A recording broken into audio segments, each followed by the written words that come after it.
नमस्कार, आप देख रहे हैं स्पोर्ट्स वीके। मैं आपके साथ हरीश। भारत और साउथ अफ्रीका के बीच पहला टेस्ट मैच खेला जा रहा है। भारत की स्थिति गंभीर है, गंभीर भी इतनी कि शायद भारत आज हारते हारते बचा है, यानी कि कल अब हार जाएगा। लेकिन इस पूरे मैच में सिर्फ भारत के पास एक अच्छी चीज है या एक अच्छी याद जो भारत लेके अगले मैच के पास जा सकता है, वो है केएल राहुल की वो सेंचुरी जो टेलएंडर्स के साथ उन्होंने लगाई। क्या ताबड़तोड़, क्या शानदार बल्लेबाजी की। खैर, अभी भी उनको बल्लेबाजी करने के लिए आना है। उम्मीद अभी भी उनसे है कि वो फिर आएंगे और फिर बड़ी पारी खेलेंगे। लेकिन कहते हैं कि वक्त बदलने में ज्यादा वक्त नहीं लगता, वक्त बदलता है। वही केएल राहुल जिनकी अब से 2 महीने 3 महीने पहले खूब आलोचनाएं होती थी, वही केएल राहुल आज पूरे देश के लिए स्टार बन चुके हैं। और वक्त उसी का बदलता है जो चलने में यकीन रखते हैं। गिरते लड़खड़ाते परिस्थिति चाहे उनके अनुकूल हो या ना हो, लेकिन अगर वो चल रहे हैं तो शायद उनका वक्त बदलता है, दिन बदलता है। केएल राहुल के साथ ऐसा ही हुआ, वक्त बदला। 100 सवालों के घेरे में रहने वाले केएल राहुल जब उन्होंने वापसी की तो 100 सवालों का जवाब अपने बल्ले से दिया, अपने काम से दिया और बताया कि केएल राहुल क्या चीज है और क्यों भारत, क्यों कप्तान रोहित शर्मा, क्यों राहुल द्रविड़ उन पर यकीन कर रहे हैं और उनको साथ लेने की कोशिश कर रहे हैं। लेकिन सोशल मीडिया पे जिस तरीके से केएल राहुल को लेकर के लगातार उनकी आलोचना की जा रही थी, ऐसा नहीं है कि बतौर खिलाड़ी वो उससे वाकिफ नहीं होंगे, उसको देखते नहीं होंगे, लेकिन अब जाकर के उन्होंने अपना एक कह सकते हैं कि इमोशंस के रूप में अपनी बातों को बताया है, दर्शाया है कि किस तरीके से उस दौर से वो गुजर रहे थे। हरीश, एक खिलाड़ी के रूप में जितना बेहतरीन अभी उन्होंने तत्कालिक टेस्ट क्रिकेट की बात करते हैं, टेस्ट क्रिकेट जिस तरीके से वर्ल्ड कप में पूरे में खेले, एशिया कप एक match Asia world cup cup में भी वो जो खेले, वर्ल्ड कप में भी उनकी शानदार फॉर्म में वो थे कि उन्होंने सेंचुरी भी लगाई।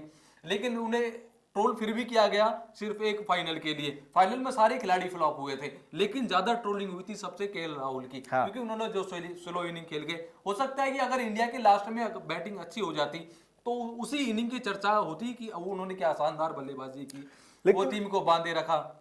इसमें बड़ी बात क्या है ना कि सोशल मीडिया पे ये कुछ गिने चुने लोग हैं, बिल्कुल, जो ना मतलब एक जमात की तरह कुछ लोग हैं जो जिनका काम कुछ और नहीं है, बस ये है कि क्या चीजें निकालनी है किसके बारे में। हालांकि वो कुछ मतलब अन्यथा की बात नहीं है, वो कोई बहुत वैल्यू नहीं रखते हैं, बहुत सारे लोग उनको जानते हैं, लेकिन उनकी आदत है। बिल्कुल, दूसरा वैल्यू नहीं रखते हैं, लेकिन कहीं ना कहीं जब ट्रोल आप सोशल मीडिया पे कोई ऐसा खिलाड़ी हो रहा होगा तो उसके दिमाग में एक प्रेशर ऑटोमेटिकली बिल्ड हो जाता है कि आपके बारे में लोग क्या बात करें। कितना भी वो मना कर ले कि हम बाहर की चीजों से फर्क नहीं पड़ता, लेकिन हर वो भी इंसान है, फर्क हर किसी को पड़ता है। केएल राहुल ने इस बात को स्वीकारा भी है, इस बात को उन्होंने बोला भी है, वो आपको बताएंगे। लेकिन आज का हरीश ने जो जिक्र किया, भारत हारते हारते बचा है, कल संभवतः हार जाएगा। मतलब ये खबर बताने में भी अजीब लग रहा है कि आज बचा है, कल हार जाएगा, लेकिन क्या कर सकते हैं। जिस तरीके से भारतीय कप्तान ने कप्तानी की और भारतीय खिलाड़ियों ने खेला, विराट कोहली, रोहित शर्मा, बाकी सारे लोगों ने, तो इससे आप हार की ही उम्मीद कर सकते हैं। जीतना तो शायद हम आशा छोड़ ही दिए उसका फिलहाल में। लेकिन क्या कहा है केएल राहुल ने, आपको बताते हैं। केएल राहुल ने कहा है कि जितनी जल्दी आप इससे दूर रहेंगे, आपकी मानसिकता उतनी ही बेहतर होगी। यह प्रत्येक व्यक्ति को प्रभावित करता है और जो कोई भी कहता है कि इसका उन पर कोई प्रभाव नहीं पड़ता, मुझे यकीन है वो झूठ बोल रहे हैं।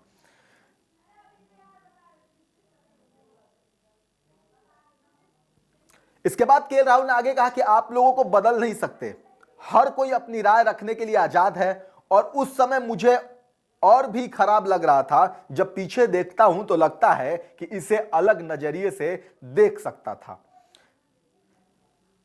उस समय मैं इस तरह की आलोचना के लिए मानसिक रूप से तैयार नहीं था।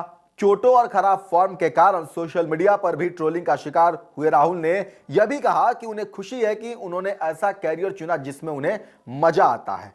इसलिए जब ऐसा लगता है कि मुझे चोट क्यों लग रही है या लोग मेरी आलोचना क्यों कर रहे हैं, तो मैं पीछे मुड़कर सोचता हूं कि मैं हमेशा से क्रिकेट खेलना चाहता था और यह सब खेल का हिस्सा है। आपको अच्छा बुरा सब कुछ बैलेंस तरीके से लेना होता है। इस तरह की चुनौतियों के बाद आप मजबूती से उभरते हैं। बिल्कुल सही बात उन्होंने कहा है कि कुछ लोगों का काम ही है, जो करते हैं वो करते रहेंगे। और मानसिक रूप से हरीश ने बहुत बेहतरीन बात आपको सबसे पहले बताई थी, जो राहुल का अहम बातों में से है। उन्होंने बोला कि ये चीज दिमाग पे असर डालती है, लेकिन आप जब स्पोर्ट्स में होते हैं ना, खेल में होते हैं, तो आपको हर अप डाउन्स के बाद, आलोचनाओं के बड़ा बाद, खिलाड़ी वही बनता है तो हर तरह की परिस्थिति को सरवाइव करके भी बिल्कुल, खड़ा रहे, हाँ। अपने लगा रहे, खेलता रहे, अच्छी परफॉर्मेंस देता रहे। अप्स एंड डाउन्स हर किसी के जीवन में आते हैं। विराट कोहली को आज का मॉडर्न डे क्रिकेट का भगवान बोला जाता है। उन्होंने भी आपने देखा कि पिछले 3 साल उनको कैसे गुजरे, लेकिन वो लड़ते रहे, जूझते रहे, उन्हें हिम्मत नहीं हारी। वो फिर खड़े, उनकी फॉर्म आज फिर उन्हें दुनिया सलाम ठोक रही है। और इसीलिए केएल राहुल ने बहुत ही साफ शब्दों में अपनी बात रखी, और जाहिर तौर पे खिलाड़ी के तौर पे उनके लिए बहुत ही ये समय बहुत चैलेंजेस रहा होगा, आसान नहीं होता है। हार्दिक पांड्या को ही देख लीजिए, अच्छे खिलाड़ी हैं लेकिन अपने फिटनेस की वजह से वो बार बार बाहर रहते हैं। लेकिन ऐसे समय में कुछ लोगों की एक जिम्मेदारी भी है, जो लोग इस तरीके के ट्रोल्स को करते हैं उनको समझना पड़ेगा कि एक खिलाड़ी के तौर पे जो देश के लिए खेलता है, जिसके लिए आप खुद अगर वो 100 रन बनाता है तो आप कितनी उसकी तारीफ करते हैं। आलोचनाओं का भी एक सीमा होना चाहिए कि किस तरीके की बातें करनी है। अगर कोई चोटिल है तो केएल राहुल जानबूझ के चोटिल नहीं होते हैं, उन्हें मैच नहीं खेलना, वो तो खेल पसंद करते हैं, क्रिकेट पसंद करते हैं, जीते हैं उसको। आप और हमारे लिए देश विदेशों में जाकर खेलते हैं, लेकिन बतौर खिलाड़ी ये चीजें अप एंड डाउन में आते रहते हैं, और उसको आपको भी बहुत इजीली लेना चाहिए। फिलहाल जो हमने आपको राहुल के बारे में बताया, उन्होंने जो कुछ कहा वो बताया, आप उससे कितना सहमत है? बतौर एक खिलाड़ी कितना चैलेंजेस रहता है एक खिलाड़ी को जब वो देश का नेतृत्व करते हुए खेलता है। बहरहाल स्पोर्ट्स वीके में इतना ही। नमस्कार।